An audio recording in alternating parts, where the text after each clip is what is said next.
EMR front office workflow. Well, in this video, we're going to abbreviate it and give you the overview as to a typical workflow. The detailed videos are still available for you, of course, if you need to go into that level. But initially here, we're going to just look at the user profile setup, which is required to give you front office access. And then the typical duties of a front office staff member would be to schedule an appointment, to arrive a patient, add an insurance record, update demographics, obtain electronic signatures, collect payment. We're going to look at two scenarios, if you are EMR only or if you have the billing module enabled. And then checking out a patient, which also could be based upon different scenarios in your office as to which workflow you're going to follow. So I'm going to go ahead and toggle into prognosis. First of all, we just want to take a look at the user profile setup. Under settings configuration, there are different medics types, and typically your front office personnel will be set up as an administrative staff. This gives you by default the appropriate permissions for patient register and scheduling, as well as updating patient insurance, collecting patient monies, updating demographics, and so on. If you need more in-depth understanding of user role and permissions, please remember to look at the Creating User Profile and Login Credentials video. Now, the first part of a typical workflow for front office would be to schedule an appointment. There are three different approaches to booking an appointment, whether it is an existing patient, a new patient, or today's patient where you're wanting to schedule the follow-up. All of those are covered, of course, in the individual detailed videos. But quickly, just to give you the idea of the first two of those scenarios, I'm going to just go ahead and click in my available time slot here for tomorrow at the sports clinic. And first of all, I'm going to choose an existing patient. So I could either type in the name or use my binocular. I'm just going to go ahead and choose Brittany and say the reason she's coming in. Second scenario would be what we call the quick register for a new patient who does not yet have a chart. I'm just going to go ahead and again grab that time slot since it is available. But this time, since I know the patient is not here, I'm not going to spend my time searching through the binocular. I'm simply going to click my Add a Patient.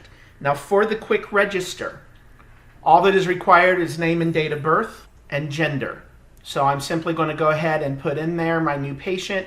Notice since I did a quick register, it automatically defaults to my encounter type of new patient.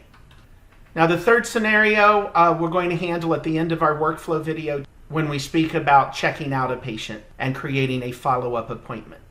Well, in addition to scheduling, another piece of the front office workflow would be to mark your patients as arrived. We see here on our home page, we do have a few appointments that are scheduled, and this functionality can occur here on the home page or from the schedule. You'll notice up here in our patient-focused icons, we have the Mark Arrived icon as well as the patient workflow. Now I'm going to demonstrate this from the schedule because that is typically where the arrival process will occur for front office. But you do have the shortcuts there on the home page if that is your preference within your practice. So here on the schedule, I'm just going to go ahead and select Olivia Pope. By single clicking, you notice that she's outlined in red. And then down here in the lower left, next to my schedule status, I have those same two icons we saw on the home page. If I click the door, that is a single click Mark Arrived, meaning I do not have an opportunity to add any comments or put her in a room, but notice the status is updated as arrived. Now if I choose Mike Ross, this time instead of clicking the door, I'm going to click my workflow arrow. This allows me to also change my status to arrived in the drop-down box, but this time I can also assign what room number and any comments if needed to inform the doctor before he or she goes in the room. So either way, we've started our encounter by marking that appointment as arrived. Another part of the front office workflow then would be to add insurance and update demographics. Now I'm just going to go ahead and use our example here of the new patient. So I've got new patients selected on my schedule. Notice across the top of my schedule there's a message in orange that says patient does not have any insurance record. If I look over here in my patient info panel, the access icon for patient insurance, our umbrella, is showing in gray and white. That is an indication that my patient doesn't have an insurance record yet. So I'm going to go ahead and click that umbrella to add insurance.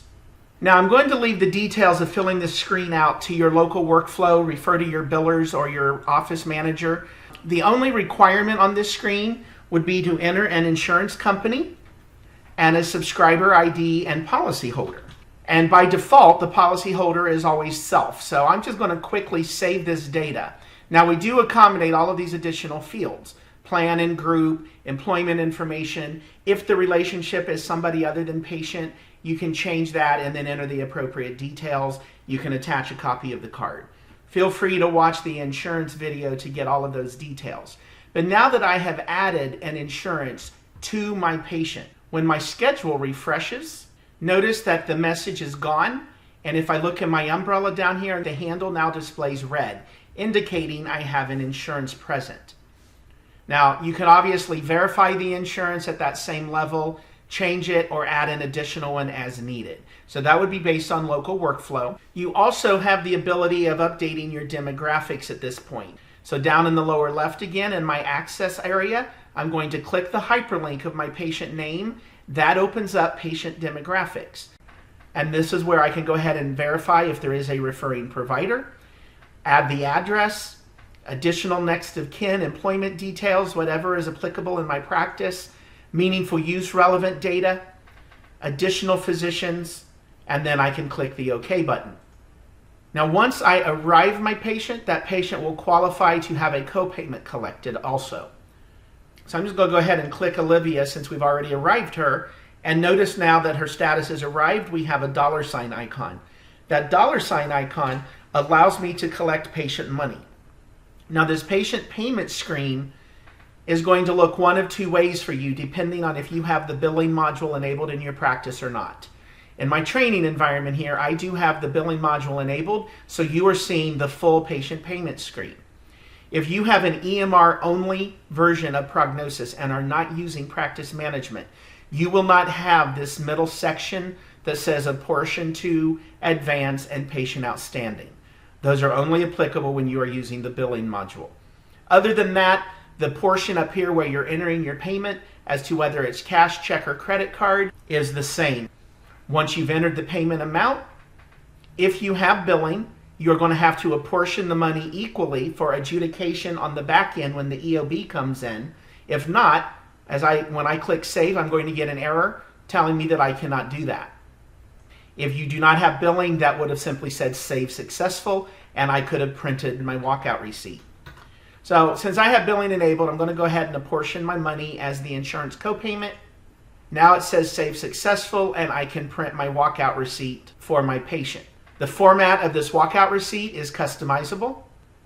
If you have the billing module, up here in the upper right, you will see what the patient currently has outstanding. And if you would like to collect that money, you have the line here to collect that money as well.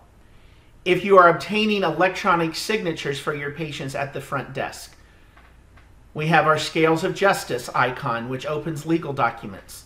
This is also available on the home page if you prefer working from there. Some of you may not have electronic forms, so this would not be applicable in your practice. But if you do, then when you come in here to the Sign New tab, you can find the different forms that require the signature. Scroll down to where it says click to sign, hand the mouse or the stylus to your patient, and then they can sign it. Once you have the signature obtained and you've witnessed it, you can click Submit. That will submit the signature to the patient's medical record, and it gives you the confirmation you now have that legal document signed and attached to your chart. And we can see that now under the Sign tab for Olivia, where her electronic signature has been stored. Now, depending on the workflow in your office, you may also consider checkout as part of the front office workflow. Now, the checkout process will vary from one office to another based on different scenarios, such as, are you booking a follow-up appointment? Are you printing walkout documents such as lab requisitions, prescriptions, education that you're giving the client?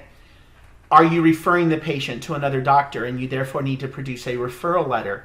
And if so, are you getting pre-certification? Maybe it is a surgical procedure, an MRI or something that you are obtaining pre-certification for. Let's say we're going to check Olivia Pope out because we're done. So since she is still the one I have highlighted and selected in my current encounter, if I click the Take Appointment icon up here in my system tray, notice it already defaults to Olivia Pope, to Dr. Cooper at Bayside, because that is the current appointment location and attending doctor. It's assuming that the follow-up is for the same doctor, same location. If that is the case, I don't have to change anything but come in here and click my search link, and that will activate Dr. Cooper's work pattern for that location. I simply click Find. I can say Find Next until I get the available slot that the patient would like, and then I can select that slot, and that will then update my appointment date and time appropriately. Of course, you want to verify that you've got the appropriate encounter type and specify the reason for the visit. That, incidentally, is the third way of creating an appointment I alluded to earlier. When you are working with the current patient, it automatically defaults to that patient for that doctor and that location. Now, let's say you also need to give Olivia a referral because you're referring her out to a specialist. If we go under our Patient tab, we choose the option called Letters Out. Now, there is a separate video on this module, of course, on the Resource Center, so I'm not going to go into the details of how to fill this out, but let's say that we're going to just send this to our referring Dr. Isles. We can select our referral template letter. If it is a referral within the context of transitioning of care for meaningful use, we do want to make sure we click this TOC checkbox. We also then want to make sure that we go in and attach our continuity of care document, which is the meaningful use compliance piece for that referral. If we're not interested in meaningful use and we're simply printing a referral letter, we would not need to do that attachment. Now that I've attached my transition of care, I'm going to save it, and then I have my action options up here, whether I want to print it, fax it, email it, or download it to a thumb drive, whichever media you prefer. Now, at the same time you are doing a referral, you may or may not also be bringing the patient back into your practice for an MRI or a procedure that you need to obtain certification for.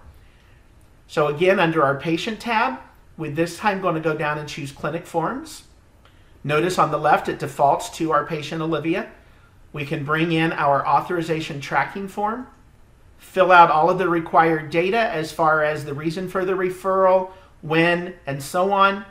If we at the front desk, we're setting it up for our pre-certification department, we can go into the Save Notify. If we have set up a pre-certification distribution list, we can go ahead and choose that distribution list, and it will go to all of the appropriate personnel in that pre-cert department with an attachment to this clinic form. And then the last part of doing a checkout, whether or not you had a referral, whether or not you had a pre-certification, and whether or not you created a follow-up appointment, maybe you just need to print the documents for today's visit. So again, while she's highlighted here on the home page, you have the Checkout Docs icon. And this will be reflective of all of the documentation that has been accumulating during the visit. So as the doctor and the nurses are treating the patient, doing allergy shots, ordering labs, writing prescriptions, this would give you an opportunity at the front desk in a single click to print all of those documents in one print job and then hand them all to the patient as they are leaving from your front desk. So in a nutshell, that would be your workflow at the front desk.